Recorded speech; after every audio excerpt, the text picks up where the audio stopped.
estamos de regreso acá en Este Oeste conversando acerca del tema de las mujeres, de los espacios, de acceso a espacios de poder, pero también vamos a hablar un poco en este segmento acerca de los diferentes tipos de violencia en contra de las mujeres. Hace poco tiempo se aprobó en Guatemala la ley de femicidio y de otros tipos de violencia en contra de las mujeres. Me le tocó presidir justamente el espacio de tiempo del momento de implementar los juzgados especializados, acompañar a la Fiscalía General con la implementación también de fiscalías especializadas. ¿Cómo fue ese proceso y por qué la importancia de esto? Porque si vemos números, más o menos el 12% de las muertes violentas en Guatemala son mujeres. Cualquiera diría, bueno, no está 50-50, hay una diferencia muy grande. Pero el tema principal en el tema de homicidio, de femicidio, es que la mujer es asesinada principalmente por el hecho de ser mujer, justamente, no por razones de un robo de un teléfono, de un asalto, las hay. Pero la mayoría de esos crímenes violentos contra mujeres tienen que ver con el hecho de ser mujer, Telma. Sí, en el año 2008 entró en vigencia en Guatemala la ley contra el femicidio y otras formas de violencia contra la mujer, que realmente marca un hito en la historia del país. A partir de la vigencia de esta ley, es delito la violencia contra la mujer. Violencia física, violencia económica, violencia sexual y el femicidio como la forma extrema de esta violencia. Y es que esta ley responde a un contexto histórico determinado. Yo pienso que como Estado de Guatemala nos tardamos muchísimo en emitir esa ley. Con anterioridad, el mensaje que daba el Estado guatemalteco es de que es natural la violencia contra la mujer, que es un asunto privado de la casa y que en consecuencia el Estado no podía intervenir. Afortunadamente se emitió esta ley y es la misma la que en el artículo 15 dispone la creación de órganos jurisdiccionales especializados en femicidio y violencia contra la mujer.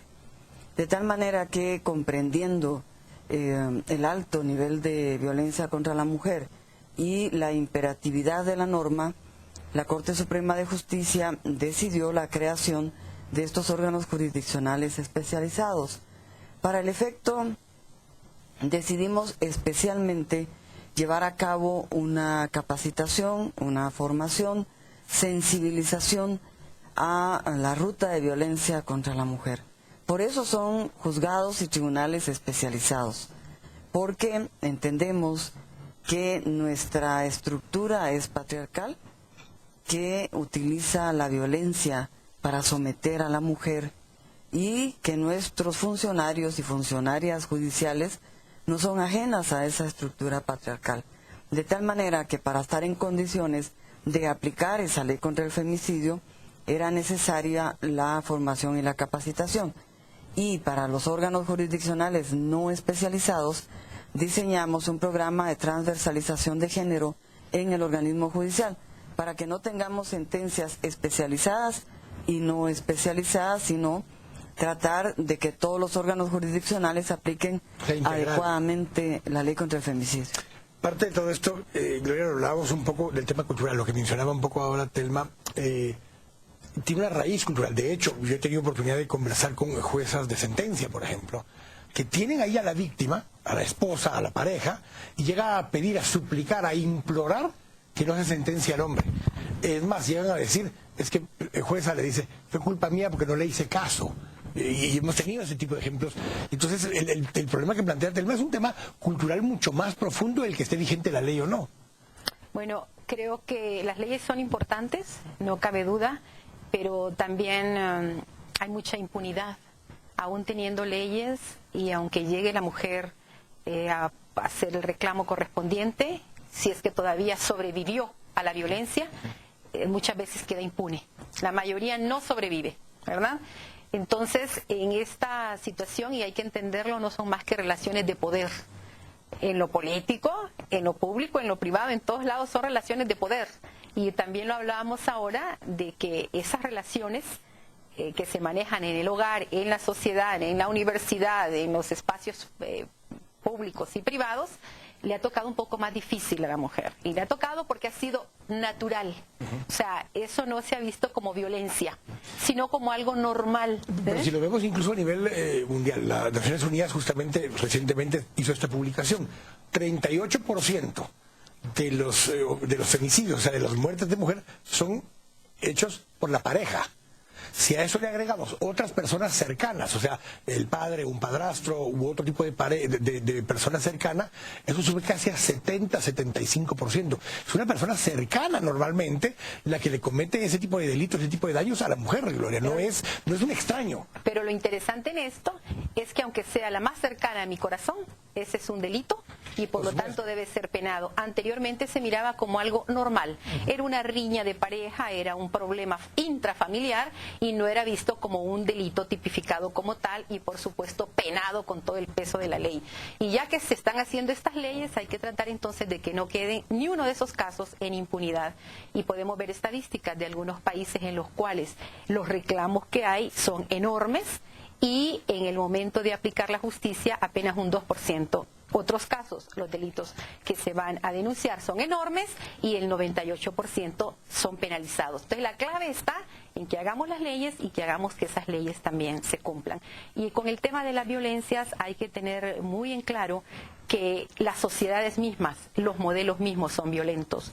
Los varones les toca sufrir muchísimo, lo hablábamos también ahora, en sistemas que son excluyentes, acumuladores, capitalismo salvaje, y hablábamos eso ahora de la conversación que había, que son modelos inhumanos, son modelos acaparadores, son modelos violentos.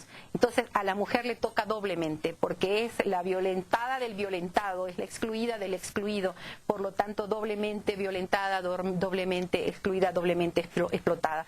Por esa razón es que insistimos que en lo económico, en lo político, en lo cultural, en todos los espacios de lo que significa la convivencia, pues aprendamos a convivir, o sea, a vivir con el otro y con la otra, y que lo hagamos con sanas relaciones y no con relaciones enfermas como son las que surgen de la violencia.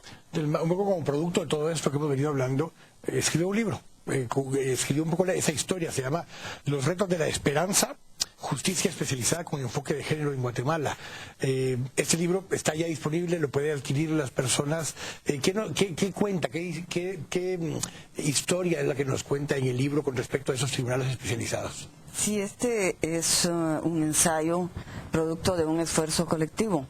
Yo tengo pues pleno conocimiento, conciencia de que las funcionarias y los funcionarios somos transitorios y que es importante dejar una memoria para los próximos y las próximas funcionarios.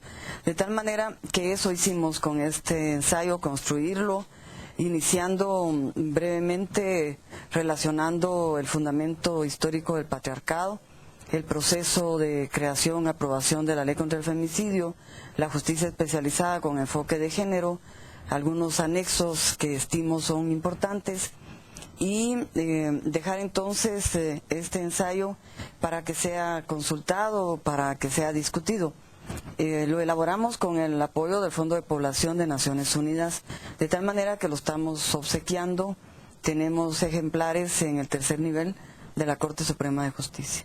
O sea, no es que esté a la venta, sino que está disponible para poder ser compartido por estudiosos del tema, por personas que quieran poder enterarse un poco más, no solo de la parte legal, sino que esa parte histórico-cultural de la que hablábamos hace un momento. Efectivamente, así es. Esteban, les agradezco muchísimo, Gloria, gracias, que nos haya acompañado en este segmento de Este Oeste. Vamos a continuar después del corte abundando más sobre el tema, sobre un diálogo que se llevó a cabo esta semana para poder tener estrategias, de poder generar más espacios de los puestos de toma de poder, de toma de decisión aquí en Centroamérica, en la región. Así que gracias a las dos por habernos acompañado. Infinita gratitud.